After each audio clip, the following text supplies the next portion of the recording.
Have you ever played a game that actively punishes you for running?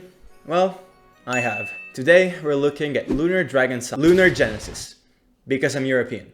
Also, the title makes more sense since it takes place 1000 years before the first game. The premise is simple. The moon is a barren and desolate planet overseen by the almighty goddess Althena, who one day decides to turn it into an Earth-like planet to be populated by beastmen and humans and protected by her faithful servants, the 4 dragons. What she didn't foresee is how with the passing of time, these two races would come to hate each other and refuse to coexist. And the one to change things around is none other than our protagonist, John Campbell. As soon as we get into the game, we're immediately told this guy works as a courier and loves standing on his head. That's some necessary info right there. Also, he teamed up with Lucia Collins, who he has a soft spot for. Maybe. As I open the menu, we can instantly see that this game has an unnecessarily wide array of item categories, like the quest item category that will ever only hold a single item. The game also doesn't waste a single second to remind me that I'm a jobless bum. The moment I dare to press the B button, the cat's out of the bag. We're immediately reminded why this game is considered to be one of the worst ever made. This guy is supposed to be a courier, by the way. Quick reminder. Navigating the map also kinda sucks, since even within the same city the areas aren't connected, so each time you leave you get your ass kicked back into the area selection screen. Unsurprisingly enough, our first task is to deliver a package in a nearby village. So we go take the quest from this weirdly proportioned dude and get going with our fellow aide Lucia. The game has a neat little function where you can prompt a conversation between party members that's actually somewhat helpful for pointing you in the right direction. We set foot in the overworld for the first time, and not even 10 seconds into our mission, the package is stolen. These two really are professionals. As I walk my way into the forest to retrieve the package, I get into my very first battle. Immediately, there are many elements that catch the eye. Starting from this running icon that spells out mic. Surely that won't mean that you need to blow into the mic to escape, right? Well, that's a first. Next, we can take a look at the totally useful auto mode, which translates to the CPU just pressing attack over and over again. If we click on manual instead, we get to choose between our classic fight special item. Nothing out of the ordinary up to this point, until you actually press fight and realize something's off. When do you get to choose who to attack? Short answer, you don't. As insane as it may sound, this is a turn-based RPG that doesn't let you choose your target. This is the same as playing an action game that doesn't let you jump or dodge. It's quite literally the bread and butter of a turn-based system. The game also uses both screens for combat, and turns out you can't hit airborne enemies until they drop onto the lower screen. Trust me when I say this, it will turn out to be devastatingly unfair in some circumstances. As I'm making my way to retrieve the package, I can't help but notice my party is still at level 1, even after slaying multiple enemies. So the question arises naturally, when do I start getting any XP? Funnily enough, the only way to figure out the answer is to press start, making the adventure guidebook pop up. Here we can find lots of information that the game chooses to withhold for some reason. It turns out I've been playing in combat mode this entire time, which only nets me items and cards. To earn XP, I have to switch to virtue mode. Why aren't these two mechanics combined? I have absolutely no idea. It genuinely baffles me that at Rising Star Games they sat at a table and someone went, "Hey, we should totally split XP and monster drops to pad out playtime." And everyone else looked at each other and went, "That idea is fire, let's go for it." We're also introduced to these blue boxes that only open after we clear the entire map in virtue mode. Yet for some reason, just clearing the entire map wasn't enough for these devs. It's also imperative that we do it in the shortest time possible. Otherwise, the monsters will revive before we get our sweet reward. We finally get to the most unremarkable and generic JRPG temple, fight a fuck ton of enemies, and solve possibly the hardest puzzle of all time, which consists of pressing 4 buttons in the literal order you come across them. Then we finally beat up the 4 apes that stole our stuff, retrieve the package, and deliver it. One thing I forgot to mention is that mobs also don't drop money at all in this game, and the only way to make some cash is by doing deliveries. After delivering the package, I misclick and end up taking a job. Well, no biggie, I'll just click quit job and... cancellation fee? Like literally everything else in this game up to this point, any and every mechanic is straight up anti-fun. Having only 600 coins in my pouch, I choose not to spend half of my money just to cancel the job. I'll just get the necessary drops and move on with the game. I thought, how hard can it be? I thought after 2 hours. I spent 2 literal hours going back and forth from the village since my party couldn't handle even 2 fights in a row. And sometimes, not even 1.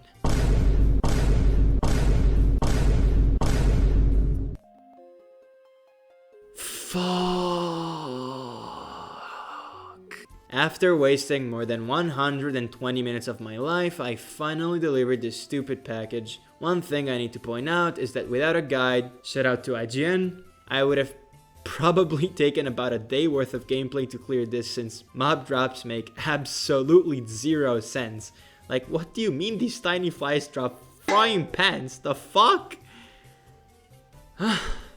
Another great mechanic I've had the displeasure of discovering is the healing statue not healing poison for whatever reason, and since the forest I kept running through was full of poisonous enemies, I had to manually heal it each damn time. Moving on with the story, John and Lucia now find themselves in the Beastman city of Heelrids. John, wanting to prove that, contrary to Beastman belief, humans can also be strong, decides to fight in the city's Colosseum in front of thousands of spectators. Although not before going to kill a boar in a nearby cave to prove Leoncavallo that he's worthy of gaining access to the Colosseum first. Before we move on with the video, I'd like to thank all of you guys for helping me reach the first milestone.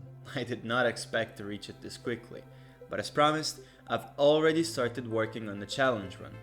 Make sure not to miss the next upload to find out what the next milestone will be. With that said, let's get back to the video. John makes quick work of all the monsters thrown at him, but the Beast King Zethos is clearly unhappy about a human performing so well in the Colosseum. So he right out sends his ass to the Shadow Realm. Well, John's dead. Game over. Just kidding. It turns out John was simply TP'd outside of the arena, but also hit with a curse at the same time. The Curse of Lost Equilibrium. Better known as the Curse of Mild Discomfort, since all it does is preventing John from doing handstands. Truly the curse of all time. Gameplay wise, this translates to John only being able to attack once per turn as opposed to the usual 3, which is actually a pretty big loss since he's effectively doing 1/3 of the damage he was dealing before being cursed. Thankfully the devs thought of this and filled in our last slot with a new party member, Gabriel, a blonde beastman girl. Wait, why is she level 1? This game just keeps one-upping itself, I swear. Next up, we have to chase down Zethos all the way in Portal Beach to have John's curse lifted. But wait, wasn't he in the Colosseum like 5 minutes ago? Whatever. Having reached Portal Beach, after somehow clipping myself into a local, I go up to the merchants at the square only to find out they sell monster drops for super cheap. Meaning I could have probably saved myself 2 hours of suffering just by reselling them. Guess my lack of foresight is to blame here, right?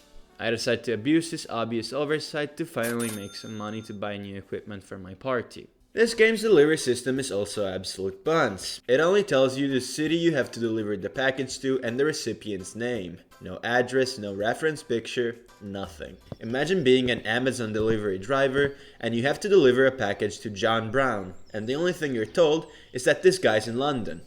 Yeah, good luck with that, mate. Shout out to IGN again, because without their guide I would have spent about 10 minutes for each delivery trying to find out who the hell Jose is. So fast forward about 1 hour of extremely exciting back and forth, and I've made almost 20k silver. So I go up to the merchant and...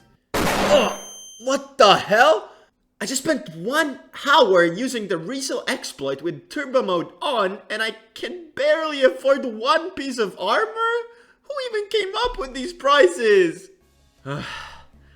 Anyways, we move on with the story, and it turns out the Vile Tribe, enemy of both humans and beastmen alike, took over the Cathedral of Altina. So it's up to our party to go and seize it back. Thankfully, I'm handsomely rewarded for my efforts since this chest grants me aura. We get to enjoy a masterclass in level design, since the mini-boss for this dungeon is a big meanie whose moveset consists in punching you and punching you twice. Now that we've beat him, we only have to do it again, and again, and again. Really used up their creativity with this one, is what I'd say if the boss wasn't just the same enemy again, but in blue and purple. Now they've used it all up. As our heroes venture deeper inside the cathedral, they're captured by the royal guards and brought to the Beast King Zethos. John chooses to fight him, Zethos recognizes his skill, and lifts the curse. When eventually John defeats the king, the guards let us know that Zethos didn't go all out, implying he's actually extremely powerful. Surely this setup will go somewhere and this won't be the last time he's relevant to the plot, right? Yeah. We also find out Gabriel is the king's daughter whose role is to find fierce fighters who can fight against the vile tribe. So Lucia and John assume she just pretended to be friends with them, yada yada. They make up 10 seconds later, so all of this is pointless. We're now tasked with helping out at the frontier on Sungrid Bridge to back up the Imperial soldiers against the tribe. This is the point in the game where I realize enemies can break your equipment permanently. Admittedly, I was quite pissed, but I just assumed I missed some kind of durability indicator I need to look out for. See, when I say everything in this game is anti-fun, I mean it from the bottom of my heart. I did some digging and found out that there's no durability. Some specific enemies right out have a set chance of destroying your equipment that's rolled each time they hit you. Mind you, in a game that uses unique equipment that you can't buy or craft elsewhere, they choose to add a permanent item loss mechanic. Brilliant. Weirdly enough, as I go through this area, every single piece of gear is for Lucia. I don't even have time to feel thankful for this much needed equipment overhaul that the same goddamn mini-boss, this time in purple, appears, sends John to sleep with a single tail slap, and disappears kidnapping Lucia, and with her, all the new gear I just got. This is where I realized this game was actually made with malice, because I'll say it right away, Lucia never comes back. All the equipment and experience I worked for, gone. Just like that. We now wake up in Lynn Village, and we're introduced to our new party member, Flora. She's an archer with a bubbly personality and chooses to help... Wait, why is she level 1? Dude, I actually can't with this game. Well, anyway, this character is insanely bland. She's supposed to be the comic relief, but there are barely any dialogues in this game, so it just falls flat. She also has no reason to help John and Gabriel whatsoever, yet chooses to stick with them in their do-or-die mission to rescue Lucia just because the plot needs her to. She's also quite literally a reskin of Lucia. She has the exact same moveset and deals the exact same damage. Yet another exhibit of how lazily this game was handled. The newly formed party sets off to save Lucia, from this Dracula-looking guy holed up in his castle. The next section is stupidly long and nothing really happens. We just go through a cave, then a desert, then John splits from his party because he doesn't want them to get hurt or something, I don't know. I can't really remember the dialogue because I was too busy trying to stay awake. We're now at the last stretch, which is a mountain section. And by the way, there isn't a single healing statue throughout all 3 dungeons, which made the resource management hell. John eventually runs into 3 mini-bosses, and luckily Gabriel comes back with our newest party member, Rufus, who thankfully isn't level 1. We make quick work of the 3 bosses, make our way to the castle, fight through the mobs, and as we work our way to the big bad boss Ignatius, this guy stands in our way. Again. Thankfully, Rufus takes one for the team and decides to hold him off on his own, letting us proceed. And that's the last we see of Rufus. Yep, this guy is on the game's cover, by the way. He lasts about 20 minutes of gameplay. I don't even know what to say anymore. Why introduce this guy in the first place just to have him die literally 20 minutes after you get him as a playable party member? We now face off against Ignatius, but Gabi and John stand no chance as they get absolutely dunked on by him. As they're downed, we're also hit with a pretty big amount of information. Turns out Lucia was actually the goddess Althena herself all along, while Ignatius' strength is actually thanks to him being a dragon master, aka someone who defeated all 4 dragons and obtained their dark magic. Ignatius' plan was to rule the world by controlling Althena all along. Althena saves John and Gabi from being turned into a pile of ash and teleports them back to the cathedral. Now that the truth's out, the plan is simple. John regroups with Flora and the 3 quickly go around the world to beat all 4 dragons as well, so that John can become a Dragon Master too and have an even match against Ignatius. Firstly, we square off against the Red Dragon, which like every other boss in this game is completely trivialized by the existence of cards. If you remember, at the beginning of the video I briefly mentioned cards being a thing in this game. These cards are dropped by mods in combat mode and can be used multiple times. 100 points for each use until the points on the card run out. The effects are also insane. They range from doubling your attack to free full party heals. If you're even decently stocked up on cards, you pretty much can't lose. It's especially aggravating how bosses aren't immune to poison either, which is completely broken, like almost every card effect, incredibly. It lasts an infinite amount of turns and takes 5% off the boss's health with each passing turn. All in all, it's a massive oversight. Having vanquished the Red Dragon, Jan now gets to use Fire Black Magic. This is gonna be quite helpful against normal encounters, since it's an AoE attack.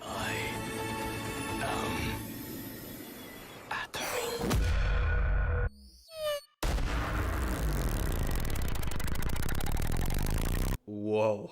Yeah, scrap all that. At this point, the devs realized the game sucked anyway and just gave you a 10 MP nuclear bomb, which I'm actually very grateful for since combat in this game is so boring I'd rather watch paint dry on a wall than have to sit through it. As I'm making my way to the White Dragon's cave, I run into an enemy in the starting area. Mind you, this is the area you're in at level 1, and somehow I don't one-shot the enemy. That's when a horrifying thought crosses my mind. And after a quick search, my fear turns to certainty. Enemies level up with you in this game, which explains why the equipment gives such massive stat boosts. Now it's hard for me to put into words how wrong this is on so many levels. Starting from the fact that it makes the whole equipment breaking shtick even more dire. But most importantly, what am I leveling up for at this point? The answer is literally 1, a bigger HP pool so you can run longer. The end. This means the game tricks you into playing in Virtue mode by alluring you with blue chests, because they knew if you just bought the best equipment while staying at level 1, you'd literally one-shot everything due to how much higher your stats would be compared to the enemies. Absolute cinema. There really isn't much to say. I clear the remaining 3 dragons with these since they all basically have the same moveset. You've seen one, you've seen them all. Now John is a full-fledged Dragon Master with the power to duke it out with Ignatius. So I guess now we're just storming into the castle, right? No. Since we're supposedly in a hurry, we have to go there by airship. So we drop by the Tower of Curlis, where an old mad scientist that goes by the name of Curlis lives. Since the devs felt like padding the game a bit more, they chose to make the place where this poor man lives a monster-infested hell. No idea how he'd survive all this, to be honest. We go up to him and ask if we can borrow his airship, and he goes, "Sure, but you gotta bring me a levitation stone cause that thing doesn't fly." Lol. And where is this levitation stone? In a lab located on the other side of the sea. Mind you, we're supposedly in a hurry. And instead of going directly to the Vile Castle that's literally connected by land to Portal Beach, the game has us cross the sea, drop into the Negri Ocean Lab, I don't know what that name's about, recover the stone, cross the sea again, get the tower and fly from there. Thinking about it logically, there is no way this takes less than just walking there from Portal Beach. We're finally at the endgame. We storm into the castle, and since by this time I'm absolutely fed up with this pile of crap, I just avoid as many encounters as I can. We get to the Grand Hall, and awaiting us is... I don't know what to think anymore. Whoever designed this enemy clearly loves his design too much, because there is not a single reason why I should be here fighting the same looking enemy for like what? The 6th or 7th time? We beat him. Again. And now we're in this open area that's connected to 4 different towers. Huh, that's a neat interior Ignatius has got. At this point, they're not even trying to hide how shamelessly bad this game is. They found a way to reuse the assets from the previous areas and just shove them into the endgame castle. All we have to do here is defeat all the enemies in the room and move on to the next one. How or why this guy has 4 whole ass biomes in his castle is not a piece of information we're offered, sadly. I walk my way up to the chamber and try to TP to where Ignatius is. Is anyone surprised by now? Might as well make him the final boss at this point. I beat this guy again, and this time I get to TP to the goddess tower. Might as well make him the final boss at this. Dude, that was a joke! Gideon finally goes down, and we're now face to face with Ignatius. Yet for some reason, John throws away all the magic rings he got from the dragons we grinded half of the game's runtime for, and tries to hit the Talk no Jutsu on Ignatius, who couldn't care less and injures him. Even then, John still perseveres, but Ignatius doesn't listen and goes for the kill. That's when Altina jumps in and dies to a single fireball. So much for the omnipotent goddess of the world. Anyway, John snaps and swears to kill Ignatius for it. Time for the final fight. Just kidding. The ground starts shaking since Altina is dead, and Ignatius falls to his death. I guess even the mighty dragon master is powerless against gravity. We rush out of the tower and we're thrust into the final cutscene. We're explained that since Altina wanted the planet to be ruled not by an omnipotent being, but equally by all the inhabitants, she chose to reincarnate as Lucia. Wait, so why did the ground start shaking if... You know what? I can't even be bothered at this point. Lucia runs to hug John and they lived happily ever after. The end. Well, if there's any game I'd give the adjective unredeemable to, it would definitely be this one.